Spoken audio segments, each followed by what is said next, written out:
예수님을 대적했던 이 바리새인들과 또 이 서기관들이 계속해서 예수님을 대적해 옵니다. 여러분, 오늘 말씀 마태복음 16장에도 마찬가지예요. 그들이 요청하는 것이 있었으니 당신이 정말 하나님의 아들이라면 그 증거를 보여라, 나타내라, 이와 같은 내용으로 요청합니다. 여러분, 증거라는 말을 이 성경적 용어로는 표적이라고 그래요. 표적을 나타내라.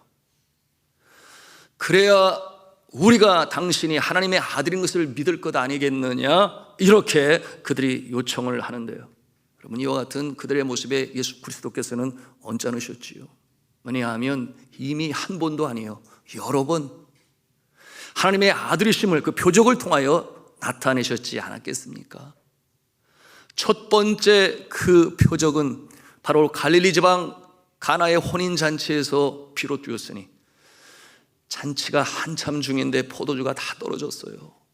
그 난처한 상황 가운데서 예수 그리스도께서는 물이 변하여 포도주가 되게 하는 놀라운 일을 행하셨으니 다시금 기쁨이, 환희가 가득한 잔치가 되었을 것이 분명합니다. 그런데 이처럼 물이 변하여 포도주가 된다고 하는 것은, 여러분, 이것은 과거로 설명되지 아니에요. 화학적인 변화를 일으키는 것인데 이것이 사람이 할 수 있는 일이겠습니까? 오직 하나님의 아들 메시아만이 행하실 수 있는 놀라운 이적의 표적 아니겠습니까? 뿐만 아니었지요. 질병으로 인하여 고통당하고 신음당하는 자들, 걷지 못하는 자 일으켜 세우시고 보지 못하는 자 보게 하시고, 그 10년 가운데 귀신 들려 어려움 속에 신음하는 자 귀신을 쫓아내시고, 그런가 하면 심지어는 죽은 자까지도 살리시니, 여러분, 이 회당장의 딸 과부의 아들, 사랑하는 친구 나자로를 죽음에서 건져내시는 이 놀라운 역사들이 사람이 할 수 있느냐, 이 말이에요. 그런가 하면 성난 파도를 꾸짖으시니 파도가 잠잠해졌다. 여러분, 이와 같은 역사는 오직 하나님의 아들이신 예수 그리스도만이 행하실 수 있는 일이니 저는 여러 번 표적으로 이미 보여주셨어요. 그럼에도 불구하고 마음에 의심 있는 그들은 변하지 아니합니다. 여전히 표적을 나타내라고 합니다. 이 같은 상황에서 그들을 바라보시는 예수님의 마음이 너무 답답하시지요. 그래서 뭐라고 말씀하십니까? 오늘 말씀을 우리가 함께 보기를 원하는데요, 본문 4절 말씀 되겠습니다. 함께 읽겠습니다. 시작. 악하고 음란한 세대가 표적을 구하나 요나의 표적밖에는 보여줄 표적이 없느니라 하시고 그들을 떠나가시니라. 여러분, 요나의 표적이 무엇이겠습니까? 아시지 않아요? 물고기 배에서 죽을 상황에 있었던 이 요나를 하나님께서 그 물고기 배에서 토해내게 하시고, 왜 그렇게 하셨습니까? 니느웨에 있는 백성들 육축까지도 긍휼히 여기신다 그랬어요. 그러므로 그곳에 가서 회개의 말씀으로 하나님의 대언자로 사역 감당하시기 위하여 살려내셨지요.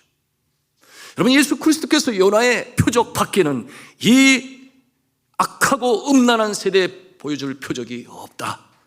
여러분, 이것은 바로 예수 그리스도의 부활을 말씀하시는 것이죠. 그들에 의하여 그가 십자가에 달리시고 죽으시고 그 차디찬 돌 무덤에 장사 지낸 바 되었지만, 그러나 3일 만에 다시금 부활하시는 예수 그리스도, 그러므로 하나님의 아들이심을 그처럼 사망에 쏘는 것을 이기시고 부활의 첫 열매가 되시는 이 역사를 통해서만이 그들에게 깨달음이 있을 것이다. 그것이 마지막 표적이 될 것이다. 그런 말씀을 하시는데요. 그런데 우리가 가만히 살펴보면, 여러분, 예수 그리스도께서 사망에 쏘는 것을 이기시고 부활하셨을 때 그 바리새인들, 그 서기관들이 예수님을 믿었나요? 그러지 아니했어요. 여러분, 표적이 문제가 아닌 것입니다. 문제는 의심 많은 그들의 마음인 것이에요. 오늘도 마찬가지예요.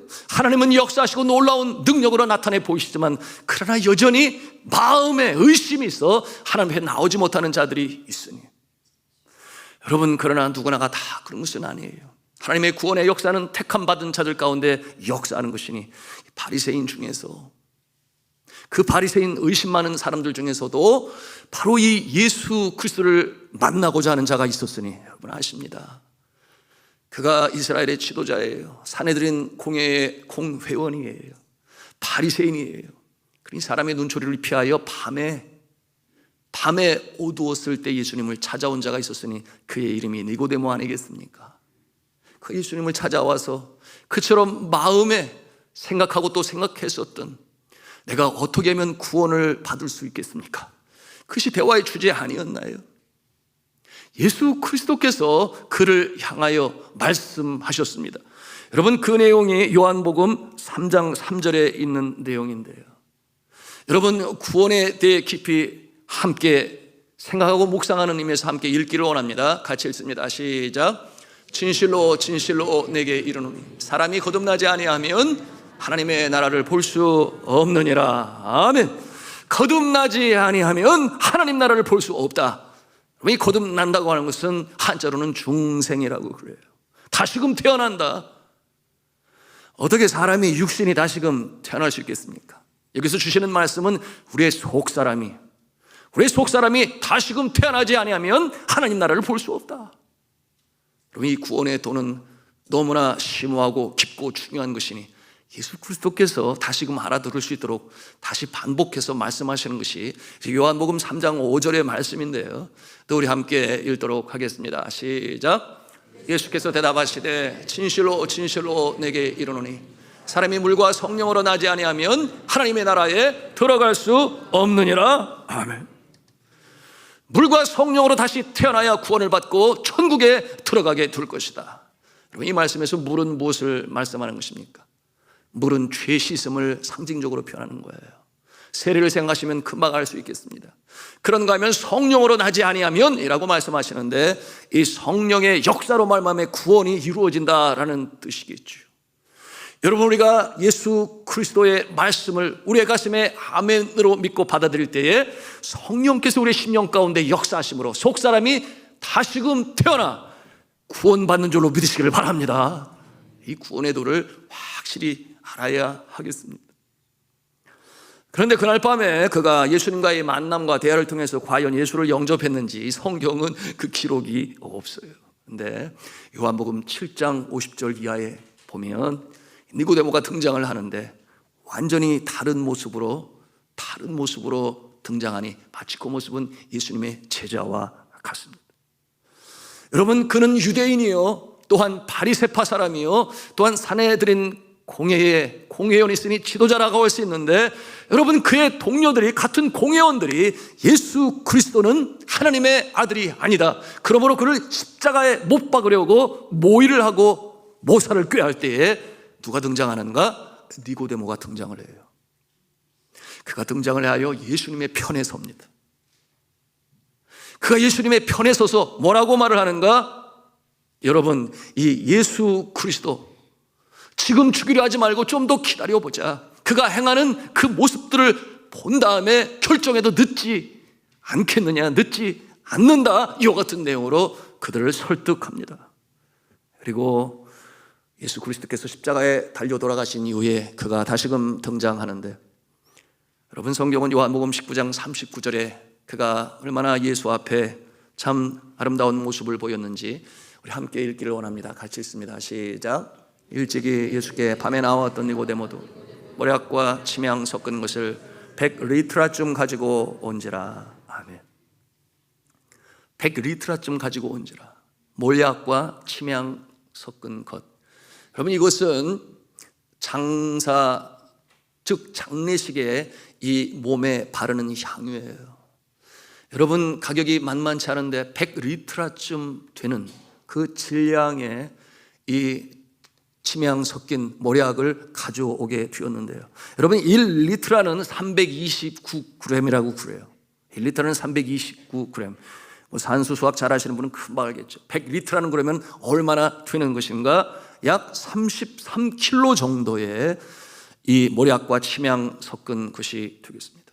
그 많은 귀한 값진 향유를 예수님을 위하여, 장례를 위하여 바치는 니고데모의 모습임을 우리가 대하는 것입니다. 자, 사랑하는 성도 여러분, 이 하나님의 구원은 참으로 놀랍습니다. 그 구원의 역사는 참으로 신비합니다. 그렇겠어요? 표적을 보면서도 믿지 아니하는 자들이 있어요. 그런데 표적을 보지 않아도 하나님의 말씀이 심령 가운데 믿음으로 받아들여지게 되니 그 믿음으로 말미암아 구원을 받는 자도 있습니다. 여러분은 어느 편에 속하십니까? 어떠한 표적 때문에 내가 병들어 죽을 지경에 있을 때 하나님께서 살려내심으로 말미암아 예수를 믿게 되셨나요? 아니면 선포되지는 말씀 묵상하는 가운데 주의 말씀이 아멘으로 받아들여졌어. 그래 나는 죄인이야, 용서함 받아야 돼, 그래야 구원이 맞지, 이와 같은 마음으로 예수 믿게 되셨습니까? 저는 선포되지는 하나님의 말씀을 듣고 아멘으로 받아 예수 믿게 되었어요. 그런데 구원에 관한 확신은 꿈을 통해서 제가 또 확신을 갖게 되었습니다. 여러분, 하나님께서는 때로 꿈을 통해서 그의 뜻을 보여주시지 아니하십니까? 그러므로 꿈은 계시의 방편이기도 하는데 대표적인 케이스가 야곱이, 그렇죠, 들판에서 돌 베개를 베고 잘 때 사닥다리를 통해 위로부터 천사가 오르락 내리락 하는 것을 꿈속에서 그가 보게 되었어요. 힘과 용기를 얻었지요. 그러므로 하란 먼 길을 다시금 출발하게 되는가. 여러분, 요셉이 또 꿈쟁이라는 별명까지 가질 정도로 꿈을 통해 하나님이 주시는 비전을 갖게 되지 아니했습니까? 저는 그렇게 신령한 꿈을 자주 꾸지는 아니에요. 그러니까 오해는 마시고요.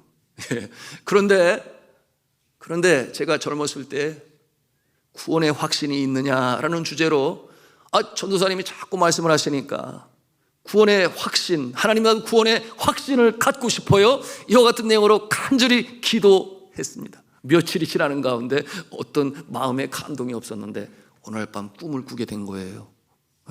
제가 전에도 한번 나눈 적이 있습니다만 저의 고향의 바다, 그 앞바다였습니다.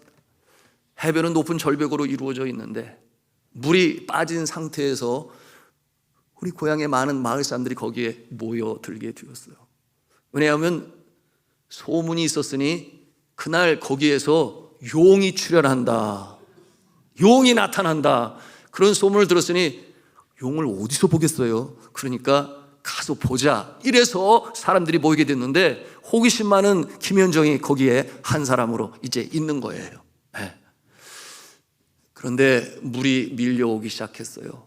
물이 점점 밀려오니까 이제는 무릎까지 차오르는 그때쯤 정말 저쪽에서 용이 나타났는데 검푸른 색을 띤 한 마리의 용도 아닌 두 마리의 커다란 용이 그 물속에서 치솟아 오르는데 얼마나 큰지 이렇게 고개를 들고 보아야 할 정도로 높은 그런 모습이었어요. 그래서 사람들의 함성 소리가 났는데 이어지는 이 소리는 함성이 아니라 그야말로 이 탄성과 아픔과 비명의 소리가 들렸으니 이 용이 사람들을 해치는 거예요. 그러니 사람들이 놀라서 피하려고 하는데 이미 밀물은 가득 차고 물이 가슴까지 차게 되었는데 그 출렁이는, 그들의 움직임에, 용의 움직임에 출렁이는 이 파도에서 헤엄을 칠 수가 없고 그렇게 죽어가는 거예요. 그러니 제가 얼마나 놀랐겠습니까? 그래서 빨리 도망쳐야 되겠다. 그래서 도망을 쳤는데 헤엄을 치려고 해도 이 파도 때문에 잘 되지가 않는 거예요. 그러는 가운데 어떻게 하면 좋을까 그러는데 세상에 거북이들이 나타났는데 거북들이 한 마리도 아니고 한 마리, 두 마리, 세 마리, 네 마리 이렇게 해서 쫙 저기 해변까지 쫙 길을 내준 거예요. 그러니 얼마나 제가 참 감사했지요. 그래서 그 거북의 등을 밟고 이렇게 뛰어오면서 앞으로 그 해변을 가고 있는데, 여러분 제가 지금 꿈 얘기하고 있는 거예요. 꿈 얘기하고 있어요. 너무 심각하게 들어가지는 마시고. 여하튼 그래서 그 절벽 앞에 도착하게 되고 그리고 그곳을 올라가게 되었어요. 가까스로 올라가 보니까 그 위에는 낯익은 저희 고향 교회 성도님들이, 지긋하신 연세의 권사님들이, 신실한 성도들이 거기서 찬송을 부르고 있어요. 그 죽어가는 사람들을 보면서 찬송을 부르는데 충보 기도자의 모습으로 주여 저들도 건져내 주옵소서, 이런 찬송을 부르는데 제가 옆에서 이렇게 보기에도 이분들은 구원받은 것이 틀림이 없어요. 그리고 제가 그 모습을 보는데 눈물이 쏟아지는데 나도 구원받았구나, 하나님께서 나를 구원해 주셔서 그 감사와 감격을 가지고 함께 찬송을 부르고 또한 죽어가는 자들을 위해서 충고하며 기도하였습니다. 그것은 꿈에서 깼어요. 꿈에서 깼어요. 제 마음에는 감동이 여전히 식지 않은 채 제 가슴을 댕댕 울리고 있는데, 그래 나는 구원받았어, 하나님의 자녀지, 하나님 감사합니다. 여러분, 그날 이후로 지금까지 어느 한순간도 구원 전선 이상 확신을 가지고 살아가게 되니 여러분 너무나 감사했습니다. 사랑하는 성도 여러분, 이 구원의 역사는 신비한 역사예요. 어떻게 이루어지는지 여러분 누군가가 질문을 한다면 가장 정확한 답은 어디에 있겠습니까? 성경에 있지요. 가장 정확한 답은 하나님께서 만세전에 그의 백성들을 택하사,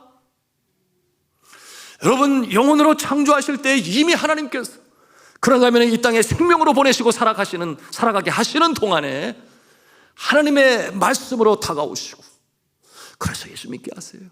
그러는가 하면 기도하는 가운데 성령으로 감동을 주시니 내가 예수를 믿게 하시고, 그런가 하면 꿈으로도, 또 어떤 분은 육신의 그 참 끔찍하고 어려운 상황 가운데서 건져주시니 그 가운데 예수님을 만나는 자가 있는가 하면, 그런가 하면 나의 사업이 기울고 상황이 너무나 어려운 가운데 주 앞에 기도하는 가운데 확신으로 우리의 마음 가운데, 그래 너는 구원받은 자야, 이 확신을 주는 역사가 있는데, 사랑하는 성도 여러분, 이처럼 하나님께서 사랑하는 자 구원의 확신으로 다가오는 것이니, 여러분 이 구원을 사모하시고 또한 주의 말씀을 믿으시고 아멘으로 받아들이시는 저와 여러분 되시기를 주님의 이름으로 축원합니다.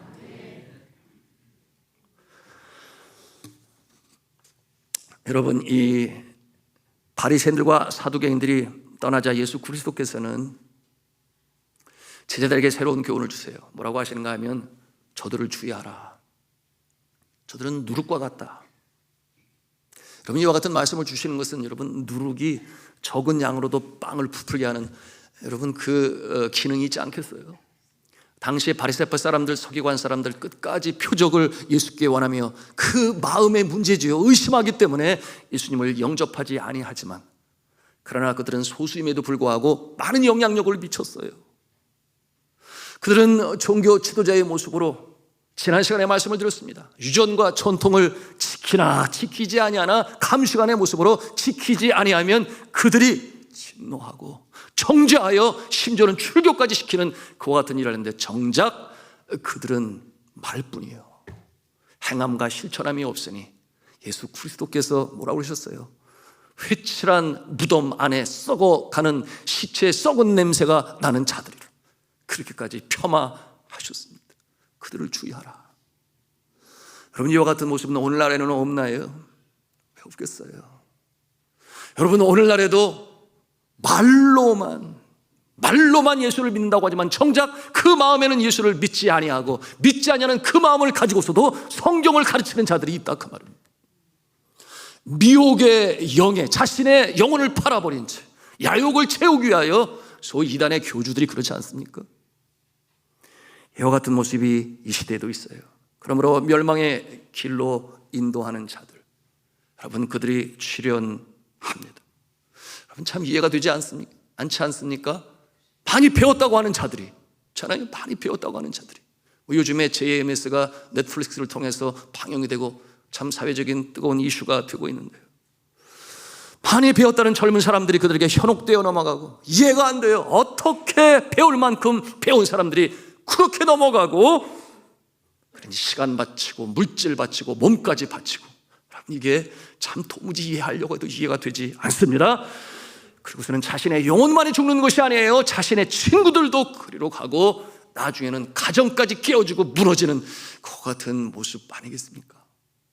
여러분, 우리는 이 악한 영의 역사를 우습게 보면은 아니 돼요. 약한 영의 역사 틈새를 노립니다. 언제든지 우는 사자와 같이 공격할 틈을 보고 있습니다. 그러니 정치인도 넘어가지요, 젊은이들도 넘어가지요, 세상에 보니까 대학 교수까지 넘어가서 그 가운데 있는 모습을 봅니다. 우리가 확고한 믿음에 서 있지 아니하면, 우리가 견고한 진리의 믿음의 그 터전에 서 있지 아니하면 여러분 장담할 수 없는 것이에요. 그리고 우리가 잘 분별할 수 있어야 하겠습니다. 우리 교회가 코로나 종식과 더불어 전 교인을 대상으로 TE 성경 공부가 시작이 되었어요. 여러분 이번에 등록하지 못하신 분들 다음 기회에 꼭 등록하셔서 진리의 말씀으로 무장하셔서 결코 우리의 마음에 조금이라도 틈새를 보이지 아니하고 결코 요동하지 아니하며 견고한 주의 진리의 말씀에 서 계시기를 주님의 이름으로 부탁합니다. 여러분, 이 사탄의 목표가 뭐겠습니까? 사탄의 목표는 하나죠. 예수 그리스도께서 너무나 잘 아시지 않으셨습니까? 그러므로 제자들 앞에서 이 악한 영의 모습을 도둑이라 그렇게 표현을 했어요. 거짓의 아비라 그렇게 표현을 했어요. 그러므로 요한복음 10장 10절 우리가 잘 알고 있는 내용인데, 여러분, 도둑이 오는 것은 도둑질하고 죽이고 멸망시키려고 하는 것이요, 내가 온 것은 양으로 하여금 생명을 얻게 하고 더 풍성히 얻게 하려는 것이라 주님께서 말씀하셨으니, 여러분의 영혼이 강탈당하는 것이 아니라 예수 그리스도의 목자 되심을 믿고 영접하여 이 세상 살아가실 때 더욱더 풍성한 생명으로 살아가시기를 주님의 이름으로 축복합니다. 다음으로 살펴보고자 하는 것은 베드로의 신앙 고백입니다. 예수님께서 그 제자들과 더불어 전도 여행을 하시는 가운데 가장 북쪽 가이사랴 빌립보까지 당도하게 두셨어요. 여러분, 그때는 언제였는가? 이제 예수 그리스도의 십자가의 순환, 우리가 사순절을 보내고 있습니다만은 그 순환이 얼마 남겨놓지 않은 상태에서 지난 세월 속에 이 제자들이 또는 그처럼 예수 그리스도를 만나고 말씀을 들은 자들이 어떠한 모습이었는가 한번 리뷰, 이 복습을 또는 평가를 해보시고 싶으셨던 거예요. 그러니 물으시는 거예요. 사람들은 인자를 뭐라고 하느냐, 누구라고 하느냐, 그렇게 제자들에게 묻습니다. 그러니까 이 제자들은 대답하기를, 일부 사람들이 생각하기를 예수 그리스도는 세례 요한이요, 또는 엘리야요, 또는 에레미야요, 선지자 중에 한 사람으로 그렇게 여깁니다. 여러분, 그 대답이 꼭 틀린 것은 아니지요. 그러나 예수 그리스도의 하나님의 아들 되심을 표현하는 내용은 아니지 않겠습니까? 예수 그리스도께서 선지자 역할을 분명히 하셨어요. 그러나 예수 그리스도는 그 선지자들과 분명한 다른 것이 있으니, 여러분, 그때의 베드로가 일어나지 않습니까? 베드로가 등장을 하고 그 유명한 이 자신의 믿음의 고백, 신앙의 고백을 하게 되는데요, 여러분, 그 내용이 오늘 본문 16절의 말씀 되겠습니다. 우리 함께 같이 우리의 입술로 한번 같이 선포합니다. 시작. 시몬 베드로가 대답하여 이르되 주는 그리스도시요 살아계신 하나님의 아들이시니이다. 아멘. 문자적으로 직역하면 당신은 그리스도시요 살아계신 하나님의 그 아들이시니이다. 그 아들이시니이다. 그 아들이시니이다. 왜 그라는 표현을 쓰겠어요? 영어 성경을 보면 금방 나타납니다. The Messiah, 그렇게 표현. 인칭 대명사 더를 사용하니 하나님의 그 아들이십니다. 그렇게 그라고 표현했던 것은, 여러분, 구약 성경에 메시아가 올 것을 미리 예언하고 있어요. 동정녀의 몸을 피로 이 땅에 태어날 것이며, 그와 같은 모습은 연한 순가토, 그 연약한 모습이지만, 그러나 그는 하나님 앞에서 어린 양의 제물의 모습으로 이 땅에 오실 것인데 구원주로 메시아로 임하게 될 것이다. 그러니 그렇게 가리키고 있는 그 아들이시니라, 이렇게 베드로가 고백을 하게 된 것입니다. 여러분, 이 베드로의 고백은 두 가지를 함께 보여주고 있으니, 첫째, 다윗의 반열에서 나오게 될 것이다. 이와 같은 모습은 곧 사람의 모습을 말씀하고 있는 것이요, 또 한 가지는 살아계신 하나님의 아들이라 표현하는 것은 곧 신성을 표현하는 것이니, 이 인성과 신성을 아름답게 조화를 이루어 고백한 그야말로 대단한 신앙 고백인 것입니다.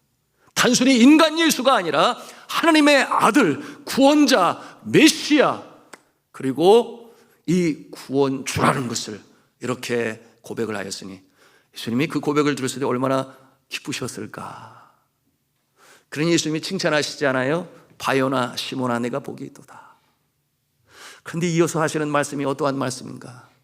이것을 알게 하시는 혈육으로 된 것이 아니다. 하늘에 계신 하나님께서 너로 하여금 알게 하신 것이다. 믿으시면 아멘 하십시다. 이것이 구원의 역사예요. 혈통으로나 육정으로나 사람의 뜻으로 나지 아니하고 하나님께서 이시는 구원의 역사를 저는 예수 그리스도께서는 다시금 설명해 주시는데, 여러분, 이 베드로의 신앙 고백은 단순히 개인의 신앙 고백을 넘어서서 기독교 전체의 신앙 고백이라 해도 과언이 아니에요. 여러분, 이와 같은 고백은 바로 우리의 신앙이 고백이 되어야 하는 것입니다.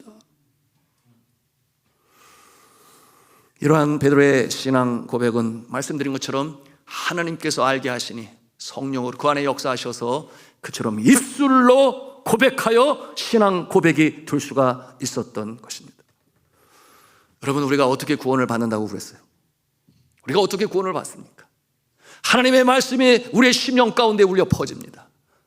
죄종의 말씀을 통해서든 말씀을 묵상하는 가운데 있든 여러분, 하나님의 말씀이 우리의 심령에 울려 퍼지게 될 때 그 말씀 외에 누가 역사하시는가? 성령께서 감동으로 역사하시니 그 말씀이 나에게 믿음으로 진리로 받아들여 구원의 역사가 나타나게 되는 것입니다. 그래서 우리는 모든 공예배 시에 입술을 열어 고백을 하게 해요. 그게 뭐겠습니까? 사도신경으로 우리의 신앙 고백을 드리겠습니다. 그러므로 예배 시마다 해요. 입술의 고백이 얼마나 중요한 것입니다. 그러므로 나는 전능하신 아버지 하나님 천지의 창조주를 믿습니다. 나는 그의 유일하신 아들 우리 주 예수 그리스도를 믿습니다. 이와 같은 신앙 고백을 합니다. 여러분, 신앙 고백할 때 어떻게 고백해요? 나도 모르게 그냥 이렇게 흘러가고 그러지는 않는 거죠? 예, 한마디 한마디, 한 문장 한 문장 나의 중심의 믿음의 고백으로 해야 하겠습니다. 왜 그런가? 여러분, 마음으로 믿어 의에 이르고 입으로 시인하여 구원에 이르느니라. 여러분, 마음과 이 고백은 하나로서 이루어져야 비로소 구원받은 자의 모습으로 나타난다 하는 것이, 이와 같은 내용으로 일찍이 로마서 구원에 대하여 익히 잘 설명하고 있는 이 로마서를 통해서 우리에게 주시는 교훈이 있는데요, 연관해 함께 보기를 원합니다. 로마서 10장 9절 말씀인데요, 같이 읽겠습니다. 시작. 내가 만일 내 입으로 예수를 주로 시인하며 또 하나님께서 그를 죽은 자 가운데 살리신 것을 내 마음에 믿으면 구원을 받으리라. 잠깐 멈춰주세요. 여기에 두 가지 구원의 모습으로 증거되어지는 것, 첫째 무엇입니까? 입으로 시인하여, 둘째 마음으로 믿어. 입으로 시인하여 마음으로 믿어. 여러분, 예수 그리스도께서 이처럼 베드로의 고백을 들으시고 기뻐하세요. 여러분 중에 생각할 때 그런 생각 같지 않겠어요? 마음으로 믿으면 됐지, 마음으로 믿으면 그게 뭐 입으로 나오는 건 뭐 어렵지 않잖아, 이렇게 생각할 수 있을지 모르겠습니다. 그렇지 않아요. 여러분, 초대교회의 모습을 보아도 그렇습니다. 그런가 하면은 우리가 알고 있는 기독교 박해 역사 속에도 마찬가지예요. 6.25 전쟁 당시도 그러지 않았나요? 총뿌리를 겨누고 네가 예수를 믿지 않는다고 하면 살려줄 것이요, 네가 예수를 구세주로 고백하면 너는 여기서 죽어. 이 같은 모습이 지금도 선교 현장에서 이따금 나타나고 있는데요, 여러분, 우리가 마음으로 믿는다고 하여 입을 봉하고 있는 이와 같은 모습은 증인의 모습으로, 주의 복음으로 예수 그리스도는 그리스도시여 살아계신 하나님의 아들이시라고 하는 이 고백을 하지 않는 그 모습, 여러분, 주님께서는 바라시는 것입니다. 우리가 마음으로 믿고 입으로 고백하여 구원의 증인이 되시기를 주님의 이름으로 축복합니다. 너무 중요하죠. 그런가 하면 입술로는 고백을 해요. 네. 주는 그리스도시여 살아계신 하나님의 아들이십니다. 그런데 정작 입으로는 하는데 마음에는 그런 확신과 믿음이 없어요. 여러분, 그와 같은 고백은 확실한 것입니까? 하나님이 아시겠지요. 주어보는 말씀을 통해서 우리가 깨닫는 것입니다. 그러므로 예수 그리스도를 구원자로 고백하며 그리고 부활하신 예수를 마음에 믿으면 구원을 받으리라, 이와 같은 내용으로 주께서 주시는 것입니다. 이 베드로의 신앙 고백을 들으신 예수 그리스도께서는 베드로에게 말씀하시는데 우리 18절 말씀을 또 보기를 원합니다. 같이 읽습니다. 시작.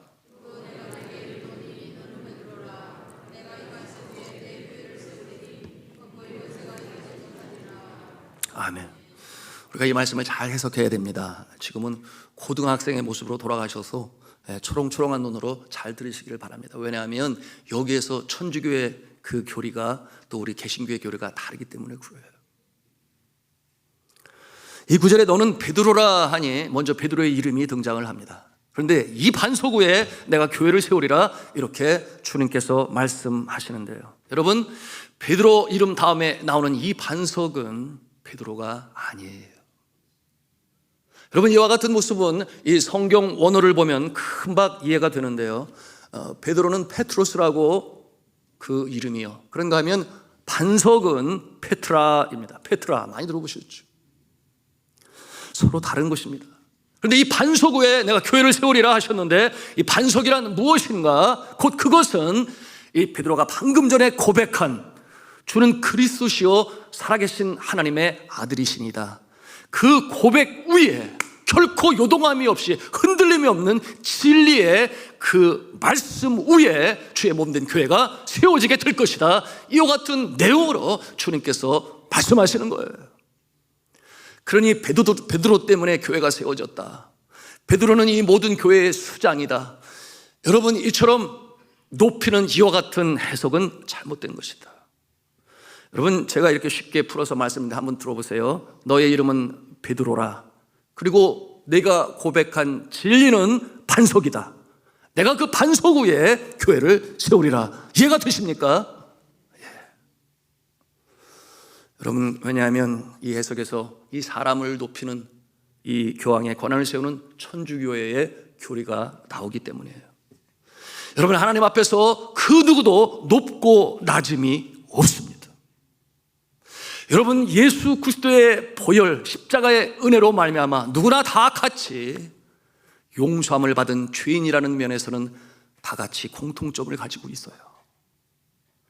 여러분, 예수 그리스도의 이 은혜 앞에 그 누구도 더 높은 자 낮은 자가 없다. 우리는 알아야 하겠습니다. 우리가 정말 잘 알아야 하겠습니다. 이 베드로가 고백한 신앙 고백 위에 주의 몸된 교회가 세워진다. 그러니 이 고백은 얼마나 중요하냐 그 말이에요. 구원에 있어서도 중요하고 교회가 형성됨에 있어서도 중요하고, 그러니 사단의 음부가 침투하지 못하는 그 고백, 이것이 바로 진리인 줄로 믿으시길 바랍니다. 그러므로 교회는 은혜와 진리가 가득한 교회가 되어야 하는 것이에요. 여러분이처럼 신앙 고백을 갖고 있는 성도들이 모인 신앙의 공동체, 그것이 교회예요. 그것이 우리 산돌중앙교회 아니겠습니까? 같은 믿음으로 고백하는 믿음의 공동체, 신앙의 공동체인 것입니다. 그런데 여러분 아십니까? 이 신천지에서는 사도신경, 우리가 고백하는 이 내용을 믿지 아니에요. 받아들이지를 않습니다. 그 왜 안 받아들이는가? 그들이 얘기를 합니다. 첫 번째는 본디오 빌라도에게 고난을 받았다고 그러는데, 본디오 빌라도에게 고난을 받은 게 아니라 이 서기관과 바리새파 사람들에게 고난을 받았으니까 이거 잘못됐다고요. 여러분, 그것은 이 사도신경의 원전을 보지 않고 해석하려고 하기 때문에 그와 같은 모습이에요. 여러분, 본디오 빌라도는 그 당시 아시는 대로 이스라엘을 다스리는 로마의 총독으로 있었습니다.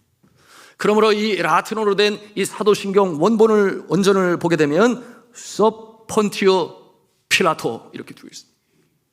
그런가 하면 영어로 보면은 언더라는 말을 사용해요. 언더 폰티우스 파일레트 이렇게 사용하므로 이 빌라도 총독의 통치 아래서, 그 권한 아래서 고난을 받으셨다, 이런 뜻이 되겠습니다. 여러분, 최종적으로 예수 그리스도에게 십자가의 사형 언도를 내린 자가 누구인지 우리가 잘 알지 않아요? 그가 누구겠습니까? 본디오 필라도 아니겠습니까? 이와 같은 내용을 그들이 깊이 알지 못하니 엉뚱한 해석으로 하여 이것을 신앙 고백으로 인정하지 않아요. 그런가 하면 두 번째 무엇이 있는가 하면 거룩한 공예가 잘못되었다고 하는 거예요. 거룩한 공예. 여러분, 이 공예를 그들은 어떻게 해석을 하는가 하면 그 당시에 산헤드린 공예, 바리새파 사람들, 로마가 이스라엘에게 주어진 최고의 이 기관이 있습니다. 권위가 있는 기관, 산헤드린 공예라고 하는데, 그 공예가 얼마나 예수님을 핍박을 했느냐? 그러니 거룩한 공예라는 말을 쓰면 잘못된 거다 그래요. 여러분, 그 공예가 아니지 않습니까? 이 공예는 무엇입니까?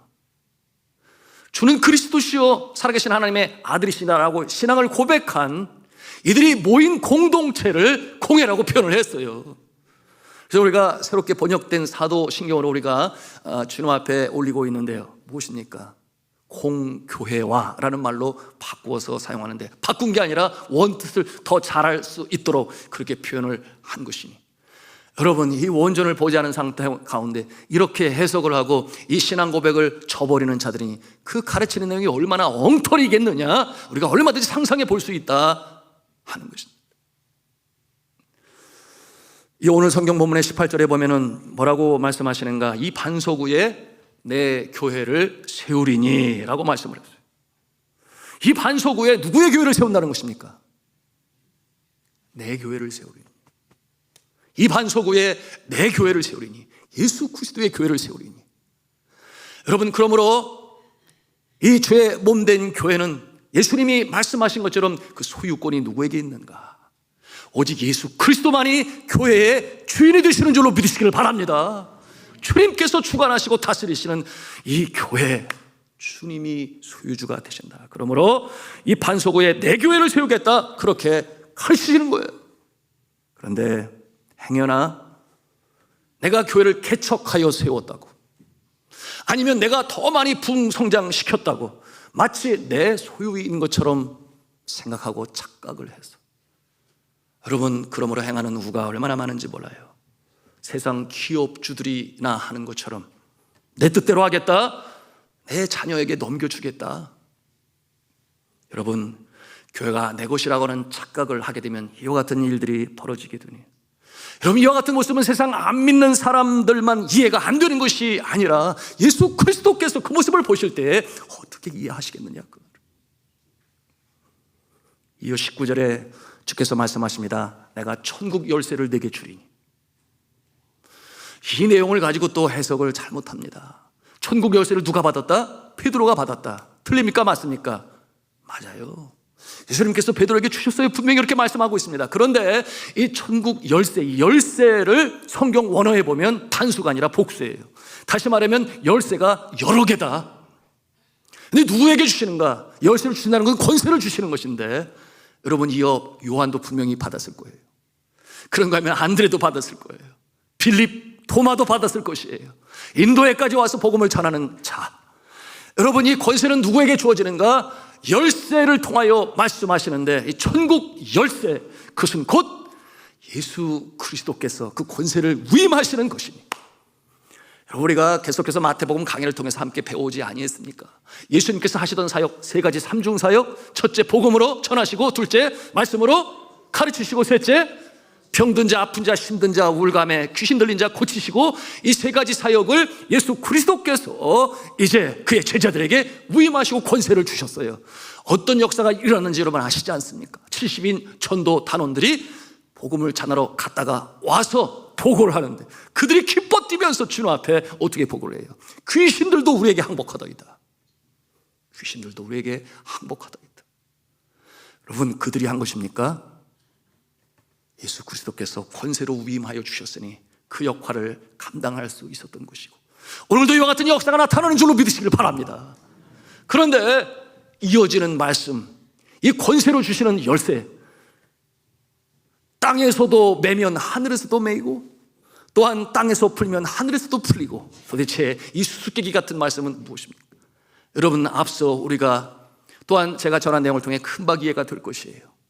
여러분, 이 권세를 받은 복음을 전하는 자들이 입술의 고백을 통하여 예수는 그리스도라 증거하게 되는데, 여러분, 그와 같은 전할 때에, 가르치고 전하고 고칠 때에 그 닫혀있던 영혼들이 그 마음을 열어요. 그러면 예수님을 영접하게 됩니다. 그러면 그 이름이 하늘나라 생명책에 기록이 되니, 여러분, 내가 복음을 전해요 영혼이 돌아온다고 하는 것이 내가 하는 것입니까? 아니면 하늘나라에서 하시는 것입니까? 동시적으로 이루어져요. 동시적으로 권세를 위임받은 자와 저 하늘나라에서 영혼 구원의 역사가 함께 이루어지는 것이니, 오늘 이 베드로가 내가 그것을 깨달은 것은 혈육이 아니에요, 하늘에 계신 하나님이 알게 해주신 거다 하는 것처럼, 여러분, 우리가 복음으로 증거할 때 영혼이 돌아오는 것은 하늘나라에서 동시적으로 역사하시고 힘을 주시기 때문에 나타나는 줄로 믿으시길 바랍니다.